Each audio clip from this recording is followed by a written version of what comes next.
Oi, gente, tudo bem com vocês?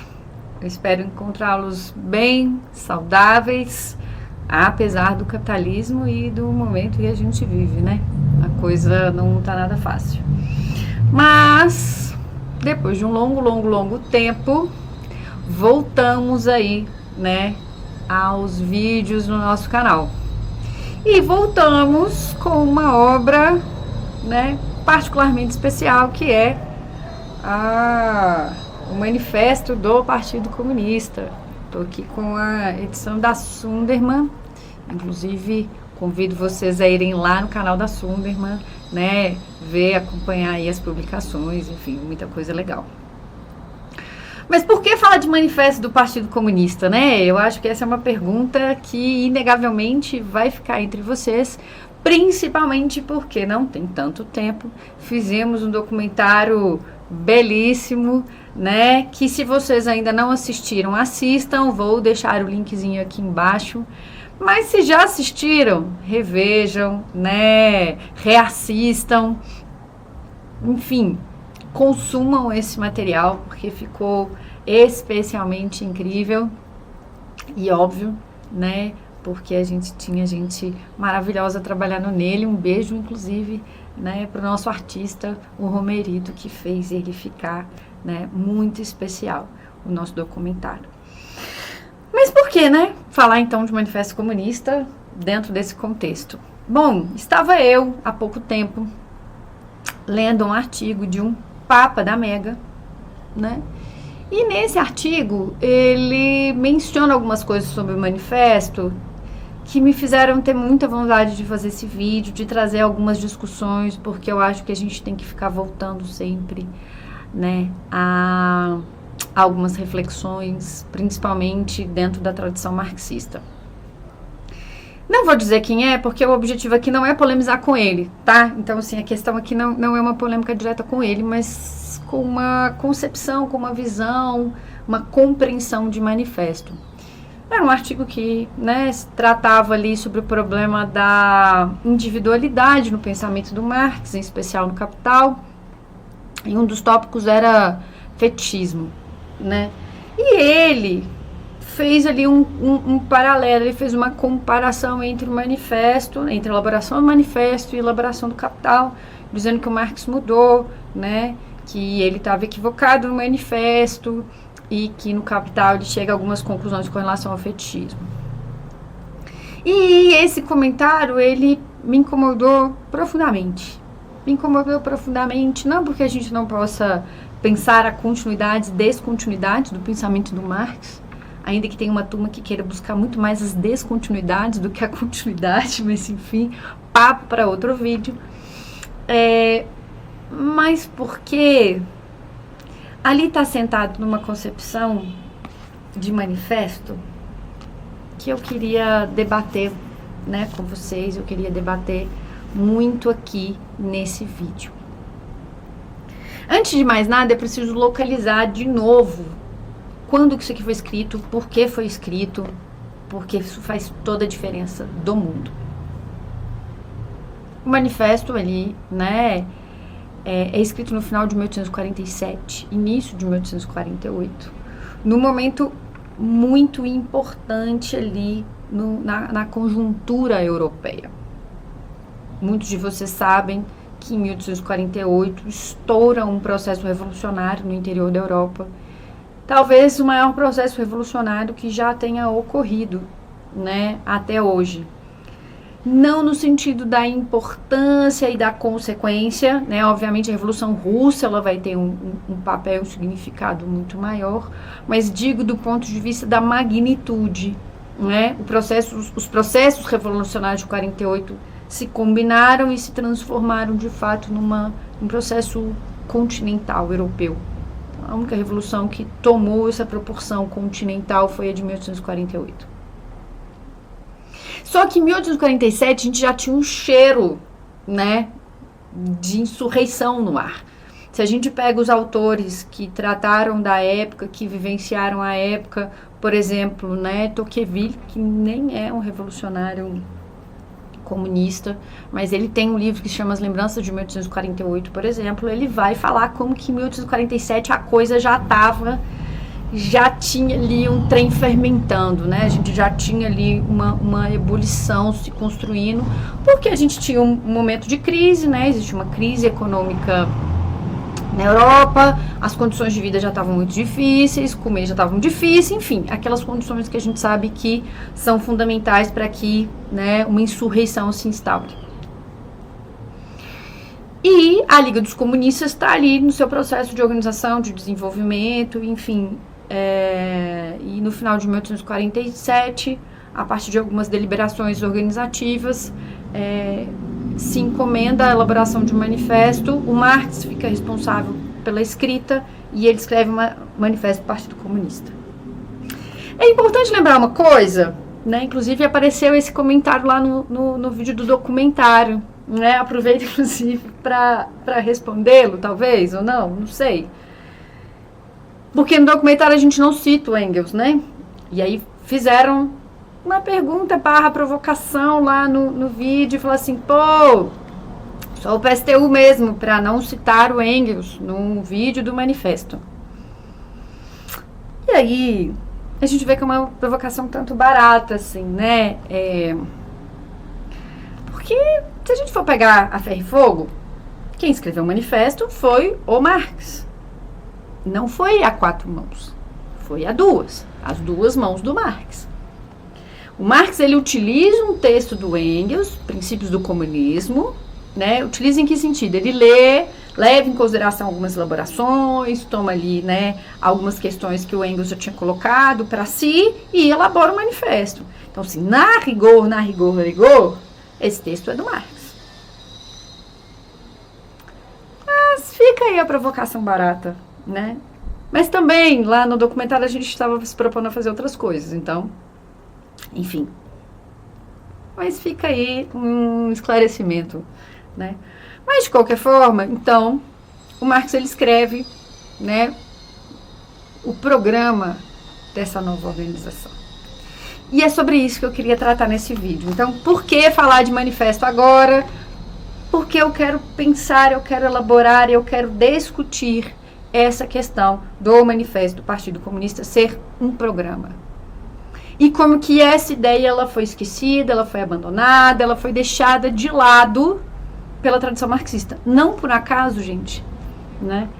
O títulozinho aqui, ó, né, o nome partido, some das publicações, curiosamente, né? Virou só manifesto comunista e a ideia de partido sumiu, desapareceu. E aí parece que é um negócio, né, genérico, uma compreensão genérica de capitalismo. E é sobre isso que tem a ver com o artigo que eu li lá e que me deu vontade de fazer esse vídeo, e é sobre isso que a gente vai discutir hoje. Ok? Pois bem, como eu disse, a gente está num momento no qual existe ali, né, todo um caldo se engrossando, né, se fermentando e que vai eclodir no início de 1848, exatamente quando o manifesto sai. E é óbvio, apesar da gente às vezes não elaborar sobre isso, que existiam outras organizações revolucionárias, existiam outras organizações comunistas, existiam outras concepções de comunismo naquele momento. E não só de comunismo, mas outras concepções de revolução também, certo? Não sei se vocês sabem, mas em 1848, ser republicano, por exemplo, era ser revolucionário. A ideia de republicanismo, de defesa da república, era uma defesa revolucionária. A gente ainda tem todo o eco da Revolução Francesa em 1848. Não só um eco distante, uma reverência, mas consequências reais, organizações, concepções existindo, disputando as coisas no interior da sociedade. Percebem? Então, a gente tem que localizar todo esse cenário para que a gente entenda algumas coisas. E também é necessário localizar algumas coisas que passaram a ser uma espécie de bandeira, uma espécie de princípio que nós reproduzimos muitas vezes sem refletir a fundo as suas consequências. Um exemplo disso é o tal do socialismo científico e do socialismo utópico. Nós todos sabemos que o manifesto, ele inaugura, ou ele apresenta, ele consolida, enfim, o tal do socialismo científico, né? E que isso é o ganho, a grande diferença do Marx com relação aos outros comunistas na época, que foram conhecidos como socialistas utópicos. Mas é importante destrinchar isso um pouco melhor, porque só reafirmar no socialismo científico genericamente contra um socialismo utópico é muito pouco. Digo porque até hoje elementos e características do que nós chamamos de socialismo utópico estão presentes dentro de certas organizações, de várias concepções de mundo, enfim. A coisa não é tão trivial assim, e só xingar os outros também não resolve muito a nossa vida, certo? Então vejam. Tem uma coisa que eu já contei pra vocês aqui no canal, uma das primeiras coisas que eu contei, mas que é muito importante. Mas é muito, muito, muito, muito importante. E que a gente não tira todas as consequências de novo. A gente não tira muitas consequências, gente. O problema de se cristalizar certas concepções e de certas interpretações e a gente só ficar reproduzindo elas por aí faz com que a gente perca de vista o fundamento, o motivo, o porquê que existe e quais são as suas principais características, sabe, assim, e as consequências disso. E o que eu já falei aqui pra vocês? Logo no início, lá nas primeiras elaborações do Marx, ele começa a desenvolver uma concepção que nós vamos chamar de materialismo histórico dialético, nós vamos chamar, enfim, de socialismo científico. Mas que ele começa a enunciar numa carta para o Hug. Arnold Hug, não sei se vocês conhecem, mas ele é, né,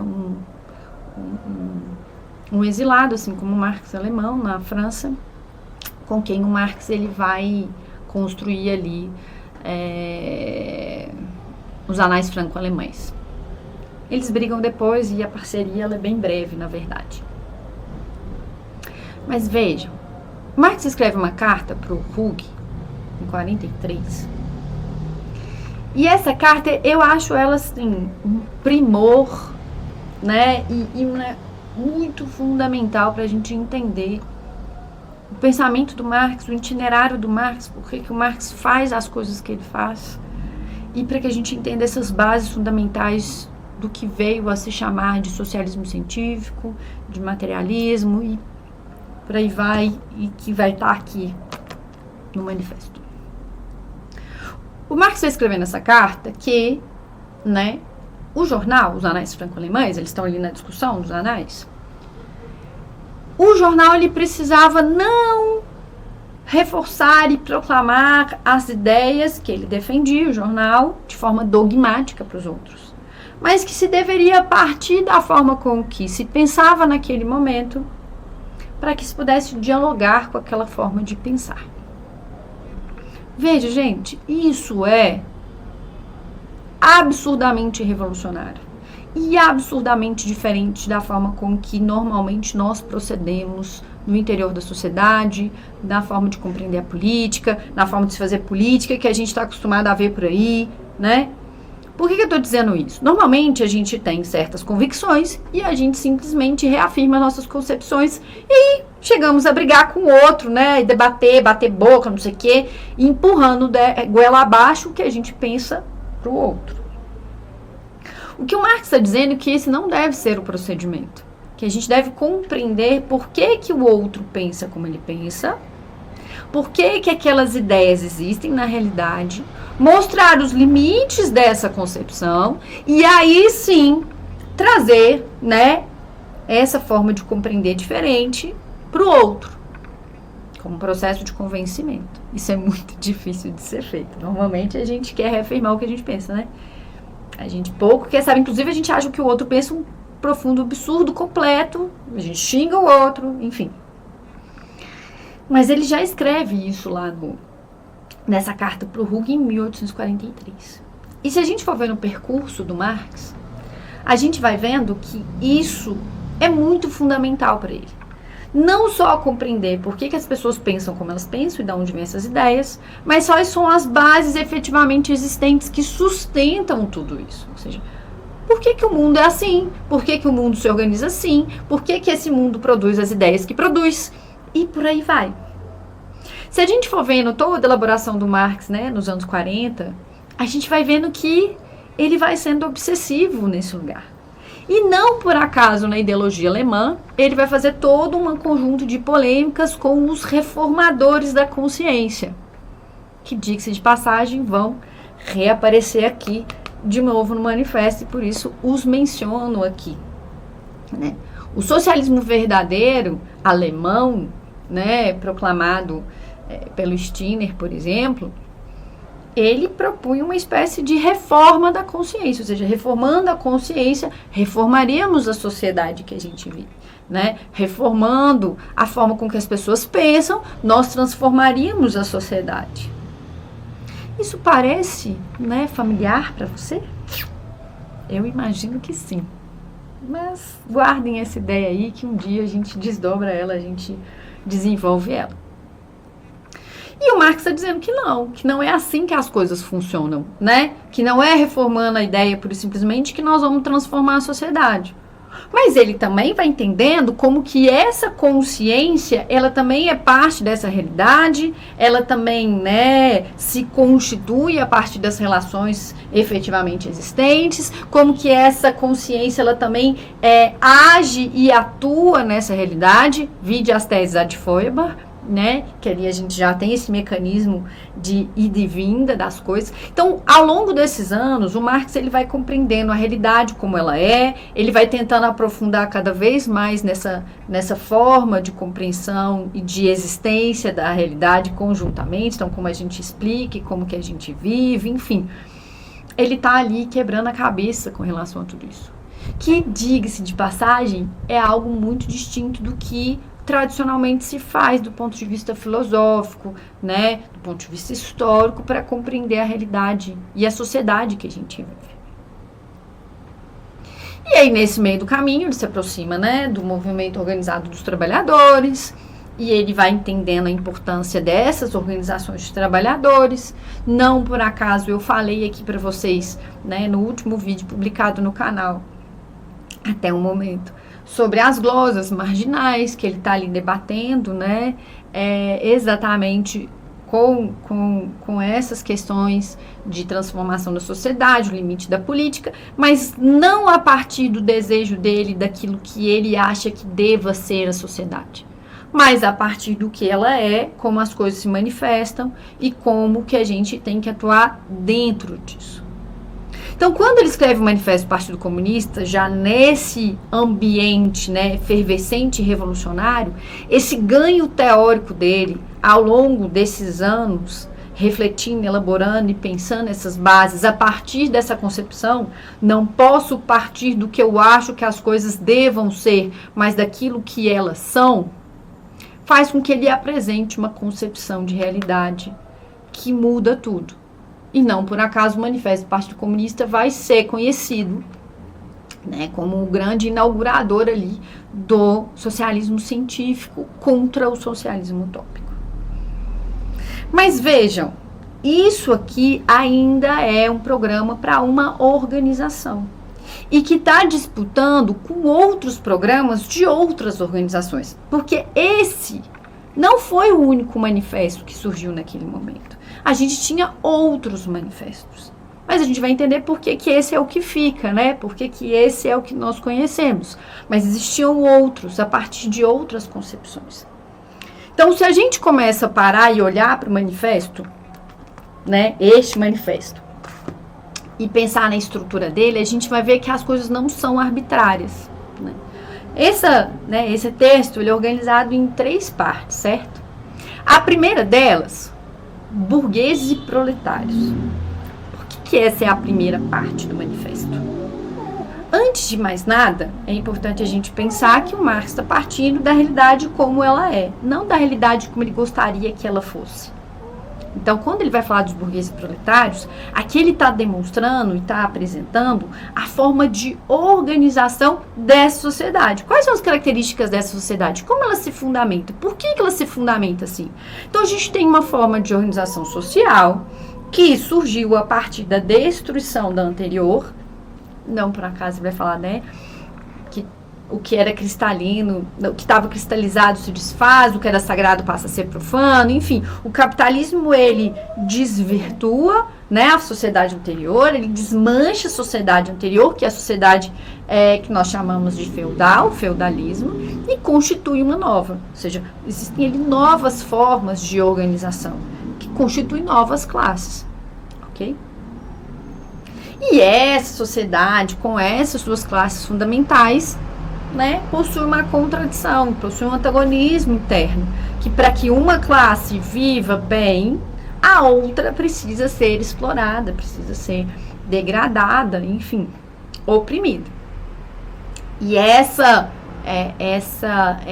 esse antagonismo entre essas duas classes constitui todo o movimento, né, da sociedade capitalista. Isso é uma coisa que o Marx quer que seja? Não. O Marx acha que é? Não. Ele está demonstrando ali que isso se constitui efetivamente na realidade, ok? E que a partir dessa constituição real nós encontramos as brechas para que nós possamos superar essa forma que degrada a maior parte da sociedade, dos trabalhadores. Como assim? A partir do momento que a gente entende que tem uma contradição e a partir do momento em que, né, o capitalismo constitui os seus próprios governos, como Marx fala aqui, nós encontramos ali a força social capaz de transformar, capaz de superar esse antagonismo de classes, né? Consequentemente, a exploração e a opressão.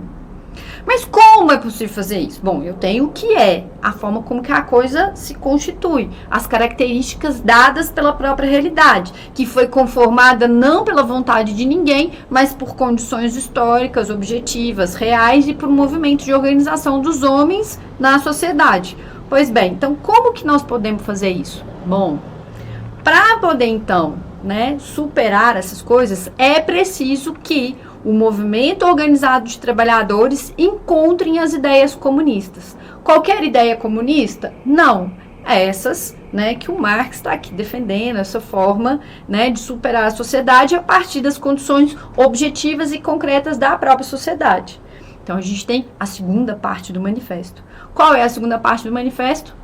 Proletários e comunistas. Então, agora, a gente precisa entender que, dentro desse cenário, dessa realidade objetiva que está dada, com classes antagônicas, na qual uma explora e oprime a outra, e é necessário, né, não é um problema de boa vontade, de maldade, enfim, não são elementos subjetivos, são elementos objetivos. O movimento organizado de trabalhadores, que é a força social capaz de transformar a realidade, que eu entendi já pela anatomia dessa sociedade, precisam encontrar as ideias comunistas. Porque os trabalhadores sozinhos vão chegar à ideia do comunismo? Assim, vai brotar espontaneamente na cabeça deles? Não. As ideias se conformam, mas se juntam com uma força social e precisam se combinar. Então, o comunismo sozinho não transforma a sociedade, nem trabalhadores sozinhos transformam a sociedade. A gente precisa juntar as duas coisas e, de fato, transformar essa força social latente, né, em potência, em uma força social em ato, através das ideias comunistas. Mas qualquer ideia comunista, não, como eu disse para vocês, é essa concepção de comunismo, né, que parte objetivamente das coisas. E por isso, terceira parte, né, no qual a gente vê o Marx dialogando, debatendo e mostrando os limites das outras compreensões de socialismo que existia, inclusive do socialismo verdadeiro alemão, que eu já mencionei aqui para vocês anteriormente. Então vejam, mas essa crítica às outras correntes do socialismo é só porque o Marx quer implicar com eles, porque o Marx é polêmico e quer cutucar e quer falar que está todo mundo errado, só ele está certo? Que ele é a voz da razão, ele é a verdade encarnada? Não, o nome disso é religião, não é marxismo, né? Ele vai partir dessa compreensão da própria realidade, dessa compreensão, dessa necessidade de juntar trabalhadores e comunistas, né, numa força organizada, para criticar aquelas concepções que partem de outros lugares, que partem de outra compreensão da realidade, que veem a realidade de forma parcial. Então vejam, e que também, isso é um negócio importante, disputam os trabalhadores para essa concepção. Como eu disse para vocês, essas ideias, elas estavam disseminadas no movimento dos trabalhadores, né? Não é um negócio assim, só entre meia dúzia de intelectuais, né? E que o Marx está ali no círculo acadêmico debatendo e depois ele ignora o círculo acadêmico e vai para o movimento operário. Não é isso. Inclusive, todo mundo com quem o Marx disputou, dialogou, debateu, são figuras que tinham influência de verdade no movimento dos trabalhadores. Proudhon, por exemplo, que é com quem Marx em 1847 vai debater muito, mas não só, ao longo da vida dele inteira, influenciou, era um precursor de um movimento forte de trabalhadores organizados. O proudonismo, né? Trabalhadores se organizavam para defender aquelas ideias preconizadas por Proudhon. Não por acaso Marx batia fortemente nisso, disputava fortemente nisso. Ou seja, essas ideias elas tinham consequência na realidade, elas tinham consequência no movimento organizado de trabalhadores. Então, essas correntes do socialismo que o Marx ele disputa no manifesto, ele critica, eram concepções teóricas que tinham influência, tinham peso e que era preciso superá-las, porque elas levavam para uma concepção diferente, distante daquilo que ele estava, né, dizendo e que ele estava defendendo que era necessário, mas não a partir daquilo que ele desejava pura e simplesmente, mas a partir de uma discussão com a realidade. Então, vocês estão vendo como é que as coisas elas vão se juntando, vocês vão vendo como é que as coisas elas vão ganhando um corpo e uma totalidade na concepção do manifesto. E como é que o manifesto acaba, né? Assim, como é que ele fecha? Com um programa concreto, real, defesa, fim da propriedade privada, fim da família, né? Fim da herança. E da onde vêm essas reivindicações? Do além? De novo, da vontade da Liga? Que a Liga achava que isso era importante? Não. Vinha exatamente desse percurso anterior, né? São reivindicações que materializam todo esse caminho anterior que está exposto no manifesto.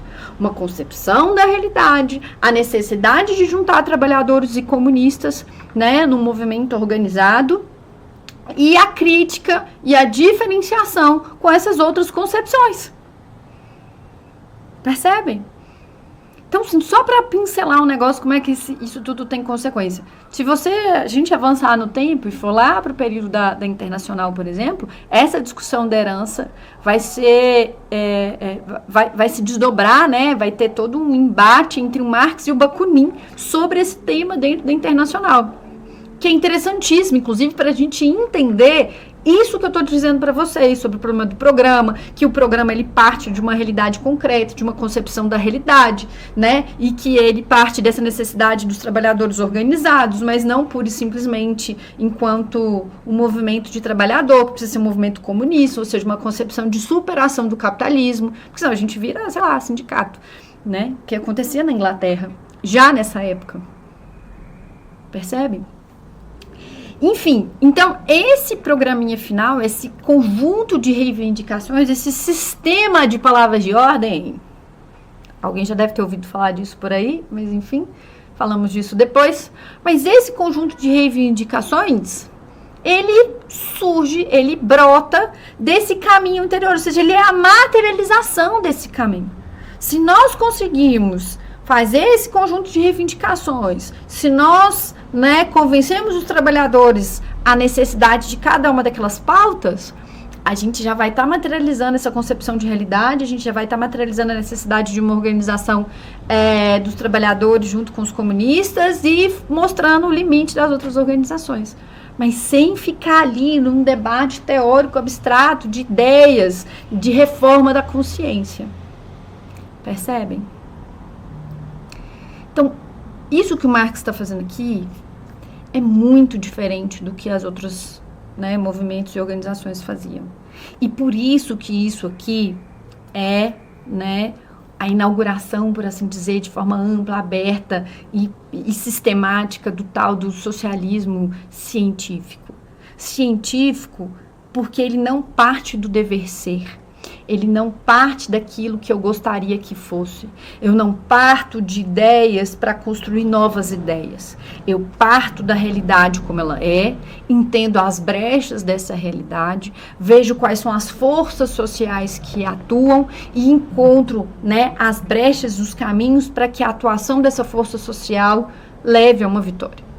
Então, as minhas reivindicações, o meu sistema de reivindicações, ele não é aquilo que eu gostaria que fosse, é aquilo que combina com tudo isso. Ou seja, aquilo que me faz dar passos para a tomada do poder. Aquilo que me dá passos para que a consciência dos trabalhadores, né, possa dar um salto entre a sua existência enquanto, né, um trabalhador oprimido e explorado para um agente revolucionário. Percebem? Então, isso aqui, de fato, é muito revolucionário em todos esses aspectos. Qual o problema? A tradição marxista transformou isso aqui em mais uma análise do capitalismo. Então, a gente fica comparando, né? O que o Marx tinha de ganho do capitalismo aqui, o que ele vai ter de ganho no capitalismo lá no Capital, coisas afins, porque tem mudanças mesmo. O Marx, ele muda. Aqui ele vai entender, né, que a expansão do capitalismo se dá pela constituição do mercado internacional. Então, a expansão do mercado vai fazendo o capitalismo avançar e se instalar em todos os países, enfim. Depois ele vai ver que não, que a violência e a expropriação são, né, elementos fundamentais para o processo de constituição do capitalismo. Então, o capitalismo ele se funda na violência e não nessa expansão do mercado. Enfim, tem várias coisas. Mas o que é mais importante é que ele não está fazendo um capital aqui, um capital sintético. Percebem?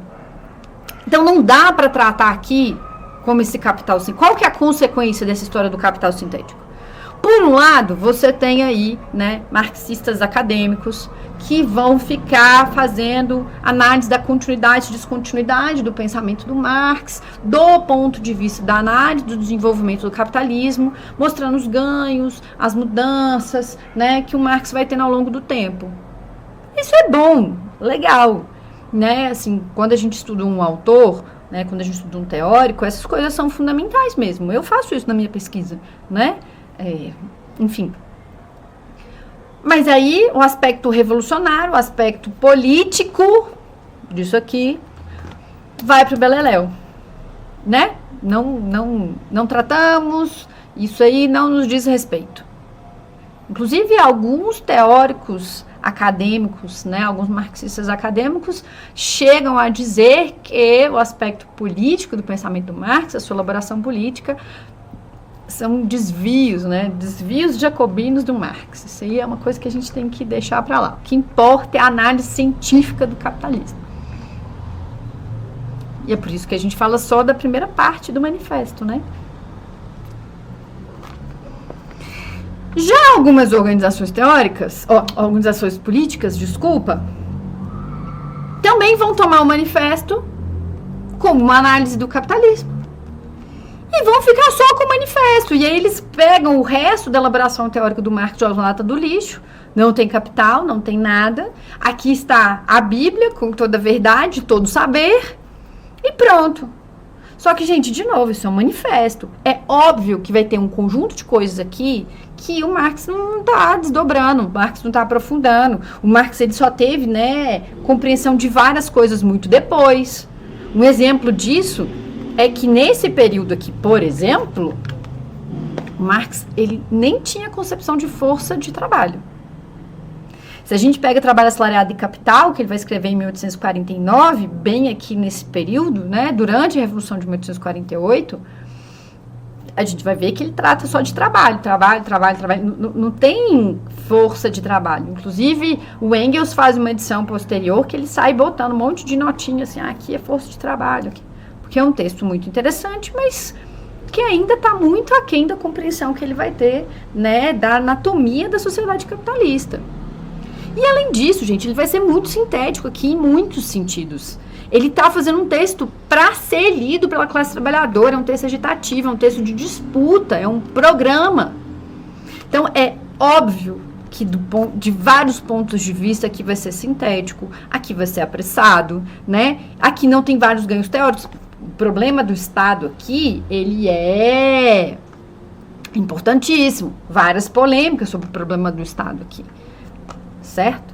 Mas é inegável que aqui a gente já tem bases fundamentais que ele já tinha atingido ao longo do seu processo de desenvolvimento teórico e que vão continuar para cima, ou seja, a possibilidade de fazer revolução, que a classe trabalhadora é o motor social desse processo revolucionário, que a sociedade ela é constituída por classes antagônicas, enfim.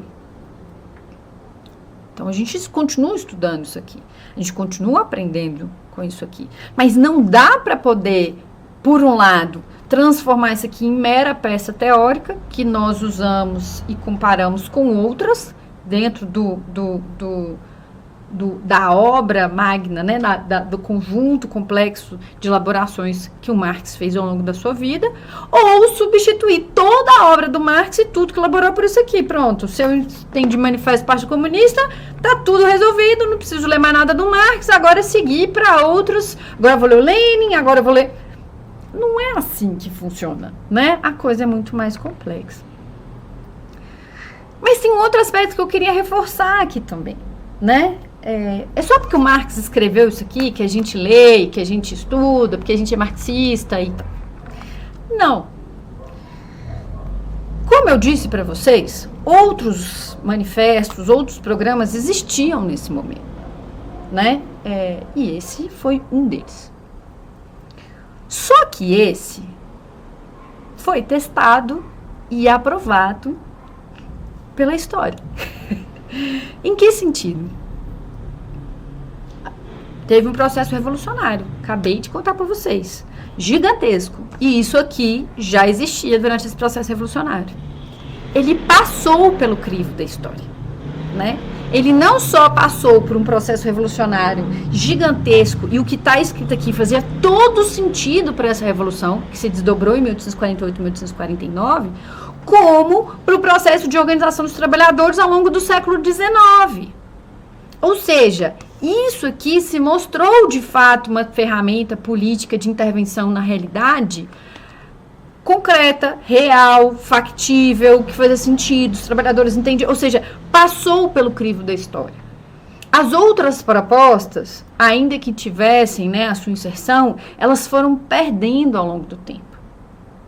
Claro, também que existia um processo de disputa, tá? Assim, não é simplesmente um movimento fluido e linear da história, nada é. Né? A gente está aqui dizendo de disputas conscientes, organizadas, enfim.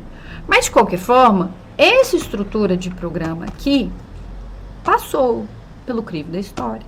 Se mostrou, né, contundente, se mostrou capaz de responder, se mostrou uma ferramenta política importantíssima, e nós aprendemos com o Manifesto Partido Comunista a fazer programa.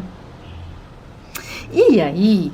é um negócio que a gente tem que trazer para os dias de hoje também. É óbvio que o manifesto, ele foi atualizado e precisa ser sempre atualizado, certo?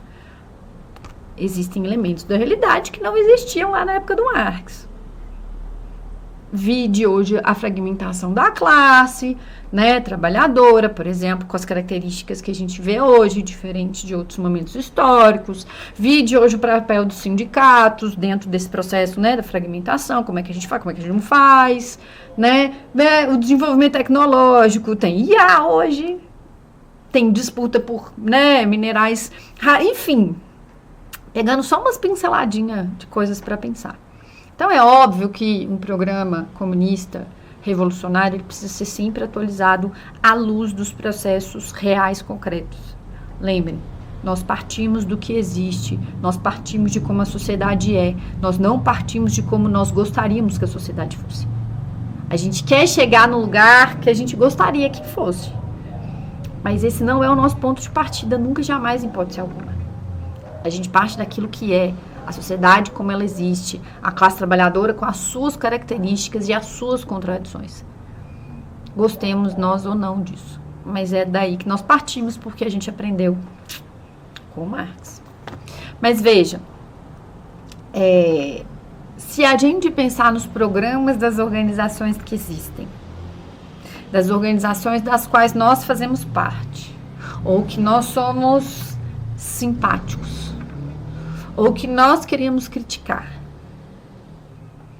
qual o programa dessas organizações? Quais as características deles? De onde eles estão partindo? Quais são as suas bases fundamentais? Essa pergunta, gente, ela talvez seja a mais importante de todas. Porque a gente vai entendendo por que não dá para juntar, por que dá para juntar. A gente vai entendendo por que estar ou não numa determinada organização. Entendem?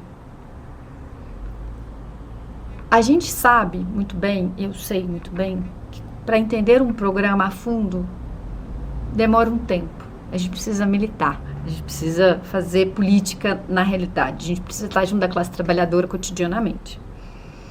Então, muito militante revolucionário ainda não entende o programa revolucionário.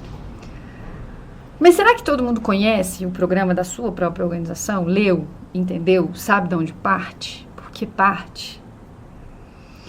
Só reproduzir que não dá para viver no mundo com exploração e opressão, só reproduzir algumas pautas do movimento sindical, aumento salarial, fim da escala 6.1, não é suficiente para a gente falar de revolução. Isso é um segredo importante que a gente precisa compartilhar e deixar claro entre nós.